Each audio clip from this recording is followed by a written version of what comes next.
Assalamualaikum warahmatullahi wabarakatuh. Saya Puspa Mutiara dari kelas 11 IPA 3 dari SMA Muhammadiyah 5 Jakarta. Kali ini saya akan melakukan video singkat mengenai mewaspadai ancaman terhadap Negara Kesatuan Republik Indonesia. Indonesia adalah negara yang strategis. Selain strategis, Indonesia memiliki beragam budaya, suku, agama, bahasa, dan lainnya. Karena banyaknya beragaman ini, Indonesia pun juga memiliki ancaman di bidangnya masing-masing, seperti ancaman di bidang ideologi, di bidang ekonomi, di bidang politik, dan lainnya.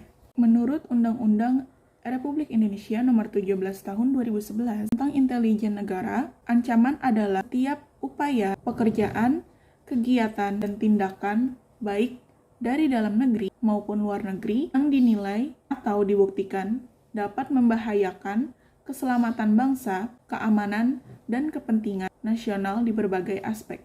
Pertama, saya akan membahas ancaman di bidang ideologi. Inti dari ancaman di bidang ideologi ini, para pemberontak ingin mengganti ideologi kita yaitu Pancasila dengan ideologi lain atau ideologi yang mereka sendiri inginkan. Seperti halnya PKI atau pemberontakan Partai Komunis Indonesia yaitu G30 SPKI dan pemberontakan DI-TII. Yang kedua, ancaman di bidang politik. Inti dari ancaman di bidang politik ini yaitu pergerakan yang ingin memisah atau separatisme dari nasionalisme Indonesia.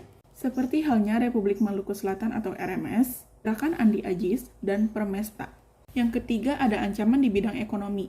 Ancaman di bidang ekonomi ini dibagi menjadi dua, yaitu ancaman internal dan ancaman eksternal. Ancaman internal itu ada inflasi, pengangguran, infrastruktur, dan kebijakan ekonomi. Ancaman eksternalnya itu ada ketergantungan dengan budaya asing, pesaing, dan kinerja belum terlalu baik. Yang keempat, ancaman di bidang sosial, didorong oleh isu-isu kemiskinan, kebodohan, dan ketidakadilan. Menurut BPPI tahun 2008, isu tersebut lama-kelamaan dapat menjadi kuman penyakit, mengancam persatuan dan kesatuan negara.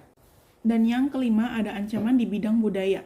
Menurut BPPI tahun 2008, ancaman di bidang budaya timbul bersamaan dengan dinamika yang terjadi dalam globalisasi.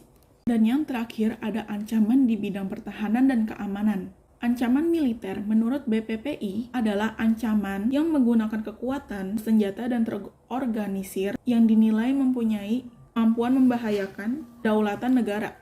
Seperti halnya di bidang ideologi, strategi mengatasi ancaman pada bidang ideologi yaitu melalui kebijakan dan langkah-langkah politik yang tepat dan intensif. Bidang politik, strategi mengatasi ancamannya yaitu pertama, pembangunan dan penataan sistem politik dalam negeri yang sehat.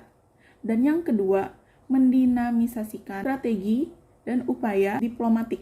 Dalam bidang ekonomi, strategi mengatasi ancamannya yaitu membangun ketahanan di bidang ekonomi melalui penataan sistem ekonomi nasional yang sehat. Dalam bidang sosial budaya, strategi mengatasi ancamannya yaitu membanyaki program Cinta Produk Indonesia atau Cinta Budaya Indonesia.